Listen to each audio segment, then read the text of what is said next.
अगर औपनिवेशिक राजनीति से आज़ादी का दिन था तो 4 जून 2024 देश के लिए सांप्रदायिक राजनीति से आज़ादी का दिन रहा। ये सांप्रदायिक राजनीति के अंत और सामुदायिक राजनीति की शुरुआत है। जहां सांप्रदायिक राजनीति का अंत हुआ है, वहीं सामुदायिक राजनीति की शुरुआत हुई है। सबसे अच्छी बात हुई ये है कि इस चुनाव में सांप्रदायिक राजनीति की हमेशा के लिए हार हो गई है। अध्यक्ष महोदय, कहने को सरकार ये कहती है कि ये 5th लार्जेस्ट इकोनॉमी बन गई है और जीडीपी के मामले में 5th वर्ल्ड की इकोनॉमी बन गई है। लेकिन अध्यक्ष महोदय, ये सरकार क्यों छिपाती है कि अगर ये हमारी सबसे लार्जेस्ट इकोनॉमी, अगर हम 5वें नंबर पर हैं, तो हमारे देश की पर कैपिटा इनकम, प्रति व्यक्ति आय हमारे किस स्थान पर पहुंची है। और हम लोगों ने तो अध्यक्ष महोदय देखा है कि अगर दिल्ली की सरकार ने कहा होगा कि $5 ट्रिलियन की इकोनॉमी बनेगी, तो जहां से प्रधानमंत्री जी चुन करके आते हैं, वहां का प्रदेश के सरकार भी कह रहे कि हम $1 ट्रिलियन इकोनॉमी बना लेंगे। देश की इकोनॉमी कहां पहुंच गई, पर कैपिटा इनकम क्या है। लेकिन अगर उत्तर प्रदेश की इकोनॉमी को अगर $1 ट्रिलियन की इकोनॉमी बनना है तो कम से कम 35% की ग्रोथ चाहिए। मुझे नहीं लगता है कि 35% की ग्रोथ उत्तर प्रदेश पा पाएगा। हम हंगर इंडेक्स में कहाँ खड़े हैं, नीचे से कहाँ हैं। जो 5th लार्जेस्ट इकोनॉमी की बात कर रहे हैं, वो इनइक्वालिटी के पैरामीटर पे कहाँ खड़े हैं, वो हैप्पीनेस इंडेक्स में कहाँ खड़े हैं। और जो लोग चुनाव को अपने तरीके से मोड़ते हैं, मैं उन्हें कहना चाहता हूं कि अध्यक्ष महोदय, इस चुनाव के परिणाम ने तोड़ने वाली राजनीति को तोड़ दिया है और जोड़ने वाली राजनीति की जीत हुई है। इस चुनाव में धन छल बल की नकारात्मक राजनीति की शिकस्त हुई है। ये चुनाव जो देश का हुआ, ये सकारात्मक राजनीति का नया दौर शुरू हुआ है। इस बार प्रो कॉन्स्टिट्यूशन वालों की जीत हुई है। हम मानते हैं संविधान ही संजीवनी है, उसी की जीत हुई है। ये संविधान मंथन में संविधान रक्षकों की जीत हुई है। अब ऊपर से नीचे की राजनीति का अंत हो गया है। अब नीचे से जो समाज की जो आवाज उठेगी, वही राजनीति का आधार बनेगी। मैं कहना चाहता हूं कि देश किसी की व्यक्तिगत महत्वाकांक्षा से नहीं, जन आकांक्षा से चलेगा। मतलब अब मनमर्जी नहीं, जनमर्जी चलेगी। इस चुनाव का बड़ा पैगाम यही है।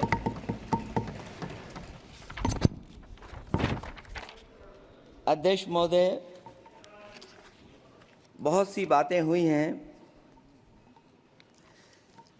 अगर उत्तर प्रदेश की बात न हो,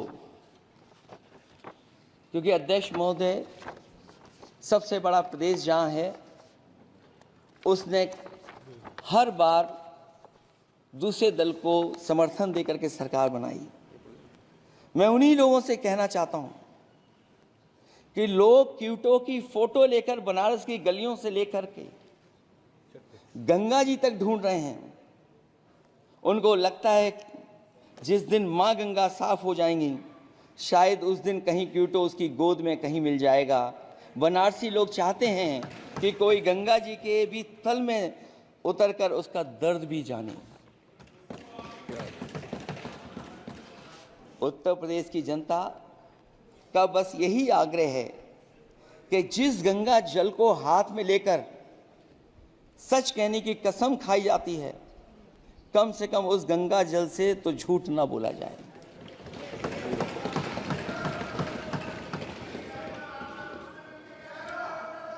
जहां विकास के नाम पर खरबों रुपए की लूट का राज खोलते भ्रष्टाचार के गड्ढे प्रदेश का नाम खराब कर रहे हैं, वहीं पहली बारिश में ही टपकती हुई छत और गिर चुकी स्टेशन की दीवार बेईमानी की निशानी बन गई है।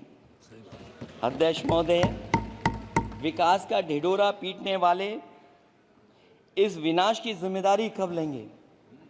और रही सच्चे विकास की बात, तो हमने जो सड़क बनाई उस पर हवाई जहाज उतरे थे और उत्तर प्रदेश की मुख्य नगरी में सड़कों पर नाव उतरी हैं और अभी बारिश और हो जाएगी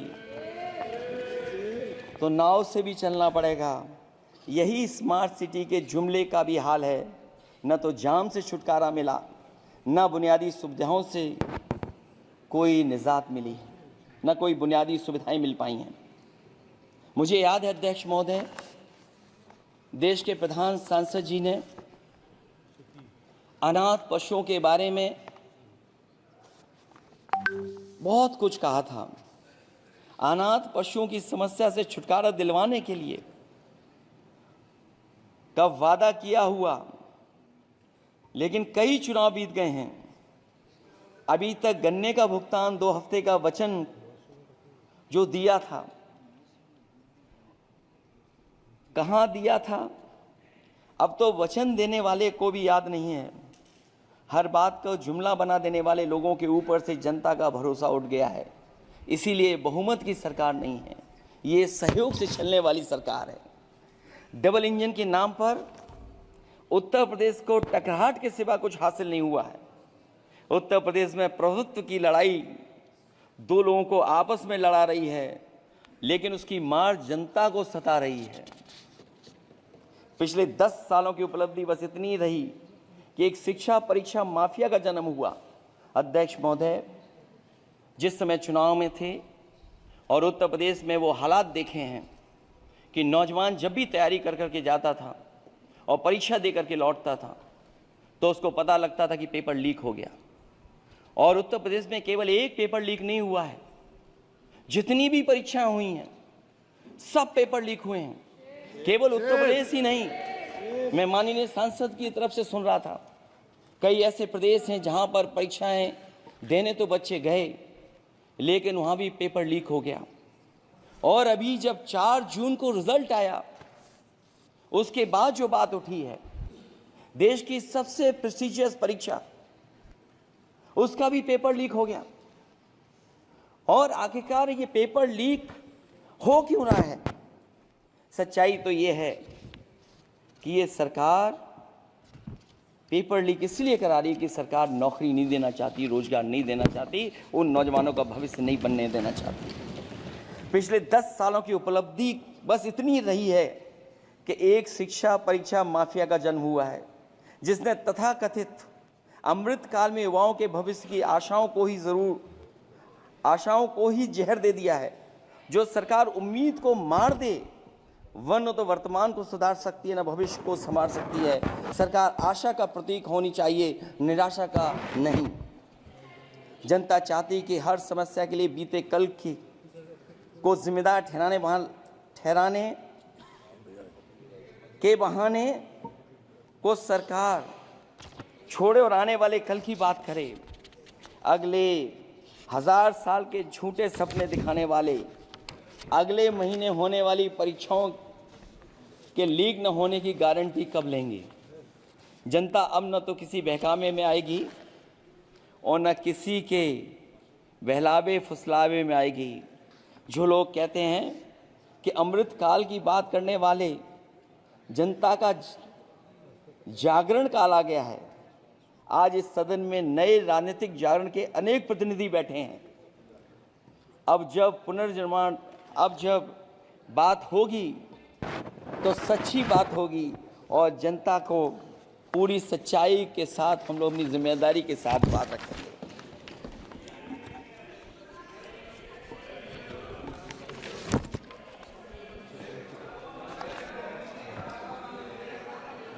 अध्यक्ष महोदय,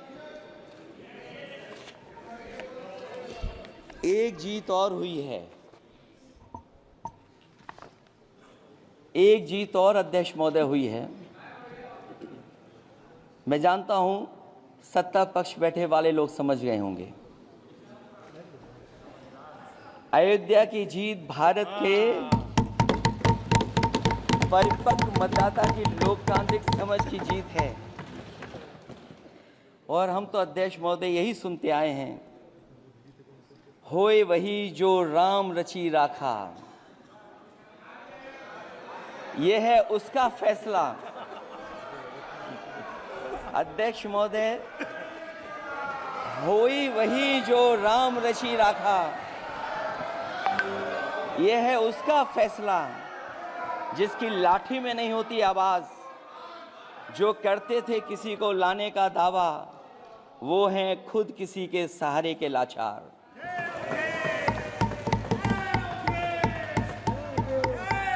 अध्यक्ष महोदय,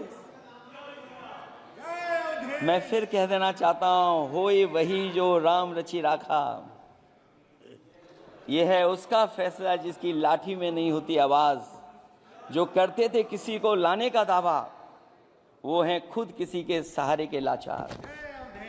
हम अयोध्या से लाए हैं उनके प्रेम का पैगाम, हम अयोध्या से लाए हैं उनके प्रेम का पैगाम, जो सच्चे मन से करते हैं सबका कल्याण। सदियों में जन जन गाता है जिनके गान, अभय दान देती जिनकी मंद मंद मुस्कान, मानवता के लिए उठता जिनका तीर कमान। अध्यक्ष महोदय, जो असत्य पर सत्य की जीत का है नाम, उफनती नदी पर जो बांधे मर्यादा के बांध, वो है अवध के राजा पुरुषोत्तम प्रभु राम। हम अयोध्या से लाए हैं उनके प्रेम का पैगाम।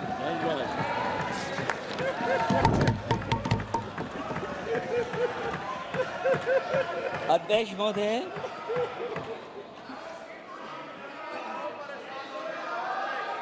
अध्यक्ष महोदय, कुछ बातें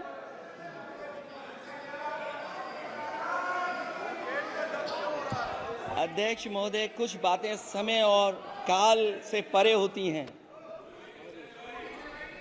इसलिए आज यहां उत्तर प्रदेश के सदन में पढ़ा गया एक शेर याद आ गया, जो तब सही था अब और सही साबित हो रहा है। इजाजत हो अध्यक्ष जी तो मैं अर्ज करूं।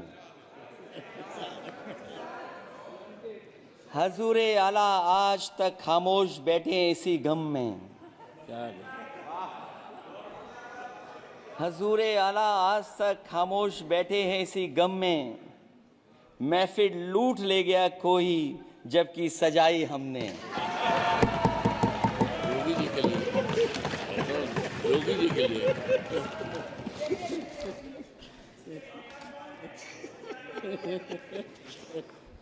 अध्यक्ष महोदय,